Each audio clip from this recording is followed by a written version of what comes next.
Welcome to this special edition that we're going to do on the war in Israel. And you'll notice up on the screen we have Gog Magog, Ezekiel 37 through 39, an alternate ending. Last year, we did an episode called The Alternate Ending, episode 43. And it's uncanny how much it's starting to play out in real time. And it's because if you understand when Daniel's numbers start, then you know what has to happen before, right? Exactly. So Rhonda's going to read some of Psalms 83 right now to give you a lead in here.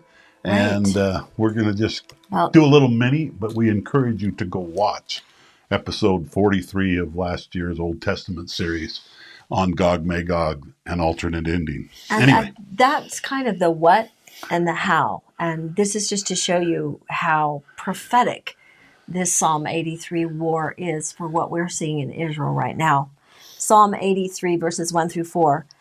Keep not thou silence, O God. Hold not thy peace, and be not still, O God. For lo, thine enemies make a tumult, and they that hate thee have lifted up the head. They have taken crafty counsel against thy people, and consulted against thy hidden ones.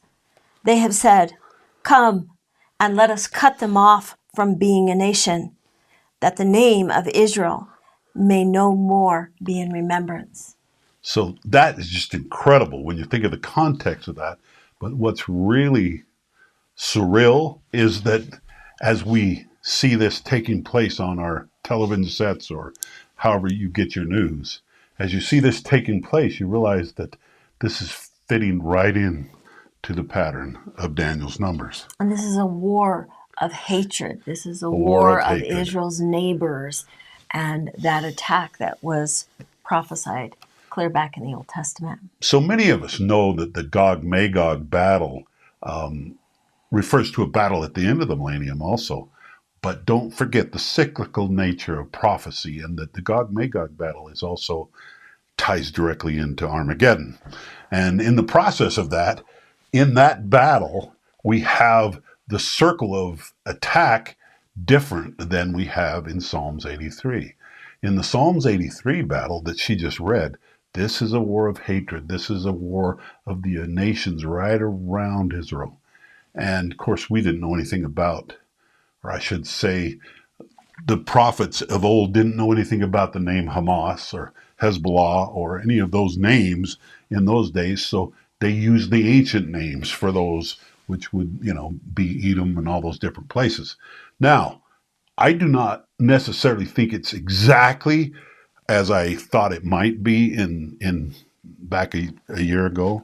Well, particularly America is playing out just a little bit differently. And also the Saudis probably won't enter this because I'm seeing that maybe still take place by treaty. And so I think what you see is this circle of nations that is involved in the Psalm 83 war compared to the Gog Magog battle of a bigger circumference. That climaxes in Armageddon. Yes, the climax. They're two different wars. They're two different battles. So this war we're seeing is the Psalms 83 battle or war, and it's fitting all the ingredients to come together that way. And as you see all these nations that are wider out, you notice that those are the nations that are involved in the Magog scenario.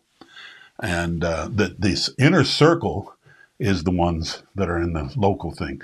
Now, the difference between these two battles, give me half a second, is one's for hatred and one's for spoil. Now, do you have something you want to throw in there? Well, I was just going to say, and the prophecy here with Psalm 83 is that this is a decisive victory for Israel. Yes.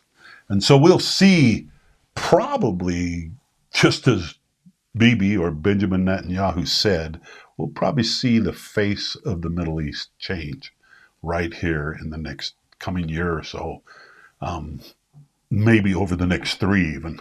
But anyway, we're going to see a lot of change happen in the Middle East. And you're going to see this immediate circumference around Israel not really being a player in the later battles of the Gog Magog scenario. So in the Gog Magog scenario, you've got this bigger ring that's involved, but there in the square in the middle is not really involved in the Gog Magog. That's in the Psalms 83 battle. So I would encourage you, if you have forgotten a little, go rewatch our episode 43 of the Old Testament, and you will be surprised to see it fitting together like it is. Now, I did put the Civil War in America ahead of Psalms 83 in that video, but it was right close together, and it still probably is. If you're like me, this is pretty incredible, surreal for me, because here I'm seeing it play out real time. And this area above is where Gog Magog comes from, Meshach and Tubal, and you see the land of Magog is actually north of the Black Sea. And the king of Meshach and Tubal is the one that is named as Gog. And I was just going to mention that I think that you and I we're almost in shock sometimes as we watch all of the events that have to line up in order for Daniel's numbers to come to pass, because they fit and because they're real. And they're all happening. The events keep stacking up, and we're shocked that they have a red heifer. We're shocked that the Psalms 83 battle is taking place. And we shouldn't be, but yet we didn't know exactly how it had come together. Exactly. So this land of Magog is actually the whole clear over to Mongolia is actually the ancient land of Magog. So that being said, go watch our episode 43. You'd be surprised just how close it comes to what's actually happening. That we recorded a year ago. Yeah, we recorded a year ago. Thank you very much. And I hope this helps you kind of decipher what's going on in the timeline of things. And this is kind of a little bit the what and the how of these battles. But what we're going to be talking about today in Philippians and Colossians is we've got the why.